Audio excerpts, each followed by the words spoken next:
ഇന്ന് വല്ലാത്തൊരു ദയനീയാവസ്ഥയിലാണ് ഞാൻ നിങ്ങളെ മുന്നിൽ വന്നിട്ടുള്ളത്. ചാവക്കാട് മുതുവട്ടൂര് ഈ സ്ഥലം മുതുവട്ടൂര് ആലുംപടിയിലാണുള്ളത്. ഇവിടെ എന്താ പേര് ഇമാമുദ്ദീൻ എന്ന് പറഞ്ഞ നമ്മളെ അനിയന്റെ അടുത്താണുള്ളത്. അദ്ദേഹത്തിന്റെ ജീവിതം വല്ലാത്തൊരു കഷ്ടപ്പാടിലാണ്. നമ്മളൊക്കെ തീർത്തും സഹായിക്കേണ്ട ഒരു വ്യക്തിയാണ്. നമ്മളൊക്കെ നാളെ നമ്മളെ ഗതി എന്താണെന്ന് ആർക്കും അറിയില്ല. ആകെയുള്ള കുഞ്ഞു കുട്ടിയാണ്, ഒരു കുട്ടിയാണ് മുമ്പിലാകുള്ളത്. ആ കുട്ടിക്ക് മാരകമായ രോഗം, അതായത് ആ രോഗം ഞാൻ പറയില്ല, കാരണം ക്യാൻസർ സംബന്ധമായിട്ടുള്ള രോഗമാണ്. അതിനുള്ള ചികിത്സ നടക്കണ്. പിന്നെ ഇദ്ദേഹത്തിന്റെ ആക്സിഡന്റ് പറ്റി ഇദ്ദേഹം എത്ര മാസമായിട്ട് കിടക്കും? 11 മാസമായി ഇദ്ദേഹം ഈ വാടക വീട്ടിൽ കിടക്കണം. ഒന്ന് ആലോചിച്ച വേണ്ടി അദ്ദേഹത്തിന്റെ ഭാര്യ അതിനും സുഖമില്ലാത്ത ലക്ഷത്തിലൊരാൾക്ക് ഉണ്ടാകുന്ന ഒരു രോഗാത്ര അദ്ദേഹത്തിന്റെ ഭാര്യക്ക്. നമ്മളൊക്കെ ഇത്രയും ഒരു ഗതികേട് ഞാൻ ഒരു കുടുംബങ്ങൾ കണ്ടില്ല. നമ്മളൊക്കെ ഒന്ന് മനസ്സ് വെക്കണം. കാരണം കഴിയുന്ന സഹായങ്ങൾ ചെയ്തു കൊടുത്തേ പറ്റൂ. കാരണം അത്രയും ദയനീയാവസ്ഥയാണ്. നമുക്ക് ആ സഹോദരൻ ജീവിതത്തിലേക്ക് എത്തിയിട്ടുള്ളൂ, സഹോദരി തന്നെ ജീവിതത്തിലേക്ക് എത്തിയിട്ടുള്ളൂ. നമ്മളെ പെങ്ങളാണ്, നമ്മളെ അനിയനാന്ന് വിചാരിച്ച് ആ കുഞ്ഞുകുട്ടിക്ക് 3-4 വയസ്സായി. എത്ര വയസ്സായി? 3 വയസ്സായിട്ടുള്ളൂ കുഞ്ഞുകുട്ടിക്ക്. ഒന്ന് ആലോചിച്ച് നോക്കുകയാണെങ്കിൽ കുറച്ചോനെ നമ്മളൊരു എന്തായിരിക്കും. അവർക്ക് ജീവിതം തുടങ്ങിയിട്ടുള്ളൂ. ഒന്നാമത് എങ്ങോട്ട് ഇനി പോകും, എങ്ങനെ ജീവിക്കും എന്നുള്ള വല്ലാത്തൊരവസ്ഥയിലാണ് ആ കുടുംബം. കാരണം ഒന്ന് വാടക കൊടുക്കണം, രണ്ടാമത് ഇതിലൊക്കെ പാടെ 3 ആൾക്കും രോഗം. ഇവന് അസുഖമില്ലാന്നുണ്ടെങ്കിൽ കുടുംബങ്ങളെ ഓന് ചികിത്സിക്കാന്. പക്ഷെ ഓന് പോലും ജോലിക്കും പോകാൻ പറ്റില്ല. ഓന്റെ കാലം നോക്കുകയാണെങ്കിൽ ഇത് വേണ്ട. ഇതാണ് ഈ കിടത്തം കിടക്കൽ തുടങ്ങിയിട്ട് അദ്ദേഹം 11 മാസമായി. 11 മാസമായിട്ട് ചികിത്സയിൽ ഒരു നിവൃത്തിയില്ലാത്തൊരു ഇടങ്ങറിൽ ഈ വാടക വീട്ടിൽ കിടക്കണം അദ്ദേഹത്തിന്റെ പ്രായം എത്ര വയസ്സായി? 32 വയസ്സായിട്ടുള്ളൂ. നമ്മള് ഒന്ന് ആലോചിക്കുക, ഈ കുടുംബത്തിന്റെ ദയനീയാവസ്ഥ എന്താന്നുള്ളത് കണ്ടറിഞ്ഞ് നമ്മളൊക്കെ ഒന്ന് സഹായിച്ചാല് അവരെ ജീവിതത്തിലേക്ക് എത്തും. അവരെ ജീവിതത്തിലേക്ക് എത്തിക്കല് നമ്മളെ കടമയാണ്.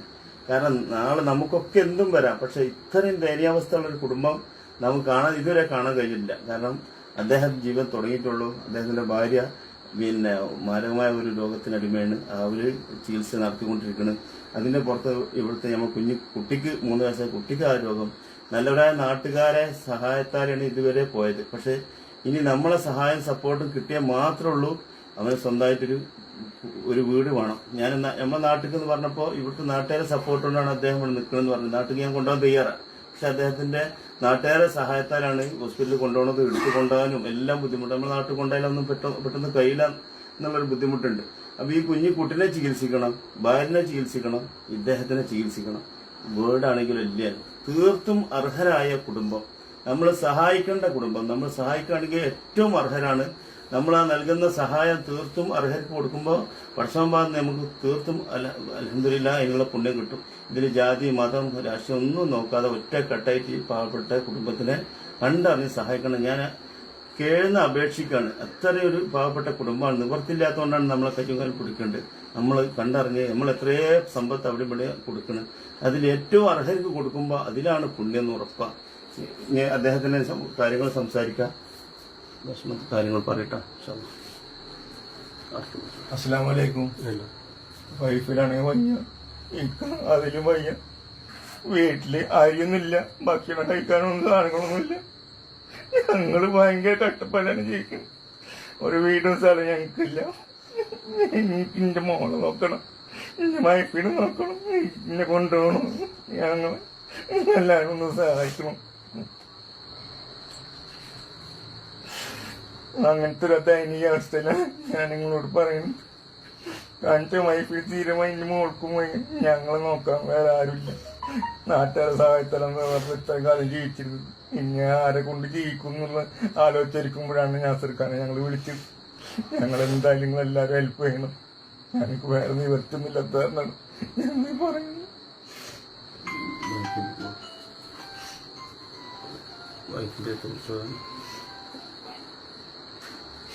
രണ്ടു വാക്ക് പറഞ്ഞോളി. ഞങ്ങളെല്ലാവരും സഹായിക്കണം. ഞങ്ങളുടെ അവസ്ഥ അത്രയും മോശമാണ്. പഠിച്ചോ മഞ്ഞളല്ലേ, അല്ല ഉണ്ടാവും, അല്ല കൂടെ ഉണ്ടാവുങ്ങളെ. ഈ കുഞ്ഞു മോളെ മുഖം കണ്ടില്ല നിങ്ങള്? അവർക്കൊക്കെ ജീവിക്കാൻ ബുദ്ധിയുണ്ട്. നമ്മളിലാണ് ആകെയുള്ള പ്രതീക്ഷ. കാണാൻ പോയി ഞങ്ങളൊക്കെ നമ്മൾക്കിത് കാണുമ്പോൾ മനസ്സ് പൊട്ടാണ്, ഹൃദയം പൊട്ടാണ്. സത്യം പറഞ്ഞാല് നിങ്ങളൊക്കെ ഒന്ന് മനസ്സറിഞ്ഞാൽ തീർത്തും ആ കുടുംബ ജീവിതത്തിലേക്ക് എത്തും. ഇത്രയും അർഹരായ ഒരു കുടുംബം ഞാൻ കണ്ടിട്ടില്ല പടച്ചോനെ. തീർത്തും നമ്മൾ സഹായിക്കേണ്ട കുടുംബം. പടച്ചോനെ ഓർത്തുകാണ്ട് നമ്മളെല്ലാവരും കണ്ടറിഞ്ഞ് സഹായിക്കണം. അവരെ അക്കൗണ്ട് നമ്പർ ഇതിൽ നമ്മൾ ആഡ് ചെയ്യുന്നുണ്ട്. ഇവിടുത്തെ നിലവിലായ ആളുകളൊക്കെ നമ്മളെ കൂടെ ഉണ്ട്. പക്ഷെ അവരൊക്കെ എത്ര ഇത് ഇവരെ നോക്കിക്കൊണ്ടിരിക്കണം.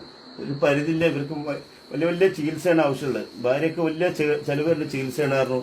വലിയ ചെലവ് വരുന്ന ചികിത്സ പോയിട്ട് ഒന്നിനും ആ ചികിത്സക്ക് പോയിട്ടില്ല. ഞാൻ ഇവരെ ഡീറ്റെയിൽസ് ബാംഗ്ലൂർക്ക് ഡോക്ടർ സാറിന് വിട്ടുകൊടുത്ത് നോക്കുമ്പോൾ അദ്ദേഹം പറഞ്ഞ് വലിയ ഫണ്ട് ചെലവാണ് കാര്യമാണ്, ഇതിന് വലിയ ചികിത്സ ആവശ്യമാണ്.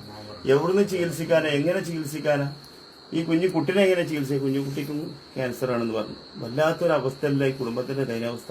നമ്മളെ ഒന്ന് മനസ്സ് വെച്ചാൽ പഠിച്ചവനെ ആ കുടുംബം രക്ഷപ്പെടും, ജീവിതത്തിലേക്ക് എത്തും. ഈ ഏറ്റവും അർഹർക്കാണ് നമ്മൾ സഹായിക്കണമെന്ന് വിചാരിച്ച് കഴിയുന്ന ചെറുതായാലും എല്ലാവരും ഒന്ന് കണ്ടറിഞ്ഞ് സഹായിക്കണം എന്നാണ് അഭ്യർത്ഥിക്കുകയാണ്. ഇൻഷാ അല്ലാഹ് ഇവിടെ ഒരു ഇവിടുത്തെ കൗൺസിലറും എല്ലാവരും ഉണ്ട്, ഒക്കെ നിങ്ങളോട് സംസാരിക്കും. നിങ്ങൾ കാര്യങ്ങളൊക്കെ ബോധ്യപ്പെട്ടിട്ട് ഇൻഷാ അല്ലാഹ് അർഹതപ്പെട്ട കുടുംബമാണെങ്കിൽ സഹായിക്കുക ഇൻഷാ അല്ലാഹ്.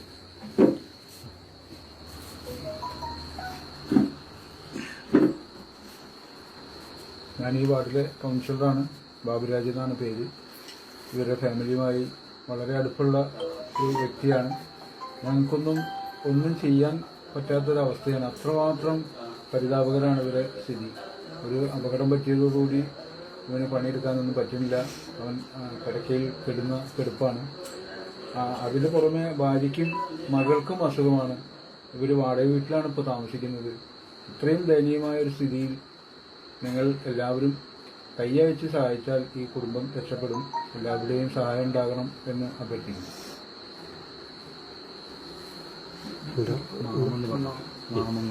അല്ല മാമയ്ക്ക് എനിക്കും അങ്ങനെ പറയാനുള്ളത്, ഈ പറഞ്ഞതിൽ കൂടുതലൊന്നുമില്ല. സംഗതി വളരെ ക്ലിയർ ആണ്. അവന്റെ അവസ്ഥ അങ്ങനെയല്ല. നമ്മളെ കൊണ്ട് ഒരു പരിധി വരല്ലേ നമ്മൾക്ക് സഹായിക്കാൻ പറ്റുള്ളൂ. ഞാൻ അവന്റെ മാമയാണ്. അങ്ങനെയൊക്കെ നമ്മളെ കൊണ്ട് ചെയ്യാൻ പറ്റുന്നത് ചെയ്യാം, ഓക്കെ. പക്ഷെ ഇതിൽ കവിഞ്ഞൊന്നും നമ്മളെ കൊണ്ട് ചെയ്യാൻ പറ്റാത്തൊരവസ്ഥയിലുള്ളത്. ആവുന്നും ഈ ഒരു പറഞ്ഞ നാസർ ഭായിയുടെ സഹായം കിട്ടിയത് വലിയ ഉപകാരമായിരിക്കും.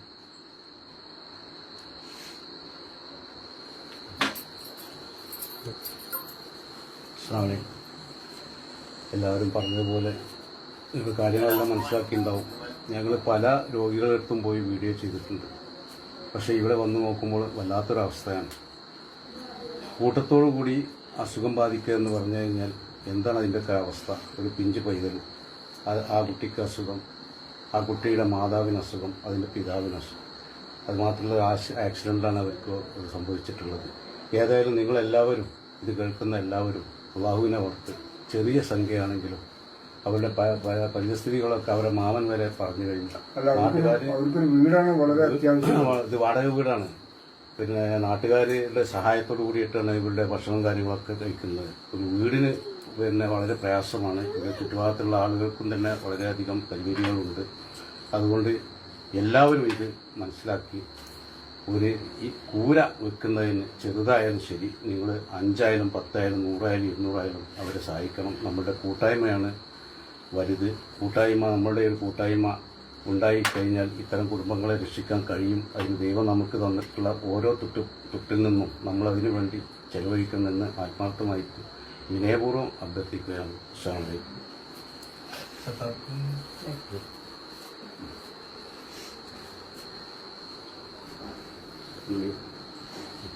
എൻ്റെ സുഹൃത്താണ്, വളരെ ചെറുപ്പം തൊട്ട് അറിയുന്ന സുഹൃത്താണ്. ഇങ്ങനെ ഒരു ദുരിതം അവന് വന്നതിൽ ഞങ്ങൾക്ക് എല്ലാവർക്കും വിഷമമുണ്ട്. ഞങ്ങളെ കൊണ്ട് കഴിയുന്ന എല്ലാ സഹായങ്ങളും ഞങ്ങൾ ചെയ്യാറുണ്ട്. പക്ഷേ ഇത് ആദ്യം ഭാര്യയ്ക്ക് അസുഖം കണ്ടു, അതിനുശേഷം കുട്ടിക്ക് അസുഖം കണ്ടു. ആ അസുഖത്തിൻ്റെ മറ്റു കാര്യങ്ങൾക്ക് വേണ്ടി ഓടുന്നതിനിടയിലാണ് നിസാമുദ്ദീൻ ഇങ്ങനെ ഒരു അപകടമുണ്ടാകുന്നത്. ഒരുപാട് സാമ്പത്തികമായിട്ടുള്ള ബുദ്ധിമുട്ടുകളും പ്രയാസങ്ങളും അനുഭവിച്ചുകൊണ്ടിരിക്കുകയാണ്. ഒരു കുടുംബത്തിൻ്റെ തന്നെ അത്താണിയായിരുന്ന നിസാമുദ്ദീൻ ഇത് വന്നതിൽ അവരുടെ കുടുംബം ഇന്ന് ഒരു അനാഥമായ സാഹചര്യമാണ്. അപ്പോൾ നിങ്ങളുടെ എല്ലാവരുടെയും വലിയ തോതിലുള്ള പ്രാർത്ഥനയും സഹായവും ഉണ്ടായാൽ ഈ കുടുംബം രക്ഷപ്പെടും. ഈ കുടുംബത്തെ രക്ഷിക്കാൻ വേണ്ടി നിങ്ങൾക്ക് എല്ലാവരും സഹായിക്കണമെന്ന് അഭ്യർത്ഥിക്കുന്നു. നാസറാക്കാൻ്റെ കൂടെ ഒരുപാട് വീഡിയോ ചെയ്തിട്ടുണ്ട്. പക്ഷെ ഇങ്ങനൊരു അവസ്ഥ ആദ്യമായിട്ടാണ്. എല്ലാവരോടും പറയാനുള്ളത് ഈ കുടുംബത്തിനെ എങ്ങനെ രക്ഷിക്കുക എന്നുള്ളതാണ്. ഒരു ചെറിയ ആ കുട്ടീൻ്റെ മുഖം ഒന്നും കാണുമ്പോൾ അത്രയും സങ്കടമാണ്. അതുകൊണ്ട് എങ്ങനെയെങ്കിലും എല്ലാവരും ഇവർക്ക് വേണ്ടി എല്ലാ സഹായം എത്തിക്കുക എന്നുള്ളതാണ്. അത്രയും എനിക്ക് പറയാനുള്ളൂ. കൂടുതൽ വാക്കുകൾ പറയാൻ കഴിയുന്നില്ല.